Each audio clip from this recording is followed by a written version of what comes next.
Hello and welcome. How would I summarize my message today? Well, the title is Being Reconciled to God's Timing. I shared from my own personal testimony how God interrupted my timing, my life last year. I shared about what time means from the perspective of man and from the perspective of God, to see the difference how we see time and how God sees time, because He is eternal and He can move between past, present and future. While we as human beings, we're bound right here in time and space. But we can trust God. We can trust that He's busy arranging and helping us into the future, helping us find His way. We also looked at different Bible characters, how their lives were interrupted, how they dealt with the situation, and what they did as the next step. What next step did they take? So, to sum it up, it's about trusting God, about trusting God's timing, about knowing and understanding that He's always in charge, even when it doesn't look like it, even when I don't feel like it.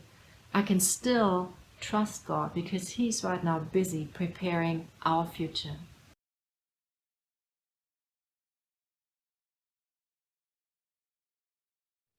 So what is the main takeaway from today's message?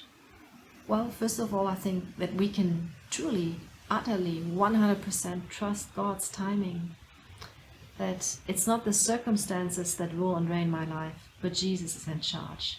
And He's busy preparing my future, but He also takes care of my past, and He's right here with me, right by my side now in the present.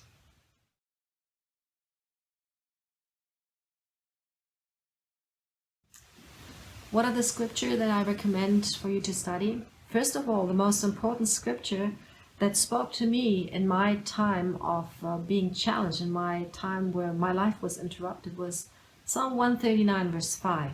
And I'm quoting that from the Passion Translation. And there it says, "You have gone into my future to prepare the way. In kindness you follow behind me to spare me from the harm of my past. With your hand of love upon my life, you impart a blessing." I also recommend you to study Revelation chapter 1 verse 4 and 8. Because there it speaks about who God is, the one who is, who was, and who is to come.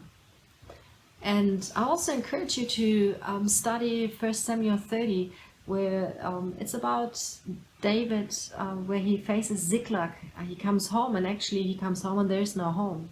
Read the story, how he reacted when his men were thinking about stoning him, what he did, that he turned to God, inquired of God. That means, he took the next step. His life was interrupted. What happened then? What did he do to get out of that situation? We spoke about Ruth, so that's also a story where a life was interrupted, and what did she do? What next step did she take to get out of it? Two other scriptures I would like to recommend to you is Psalm 139 verse 16, where it says, "Your eyes have seen my unformed substance, and in your book were all written the days that were appointed for me, when there was not one of them even taking shape."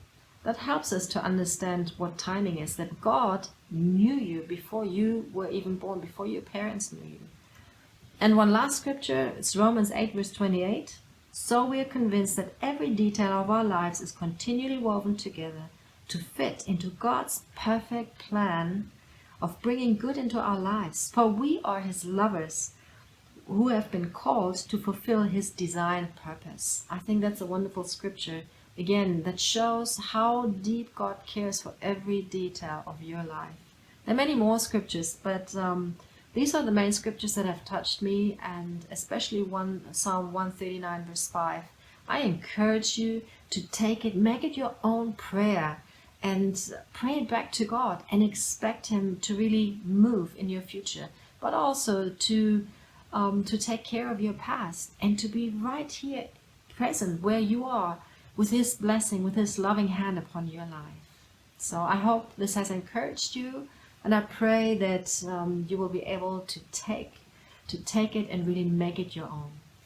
God bless you. Bye bye.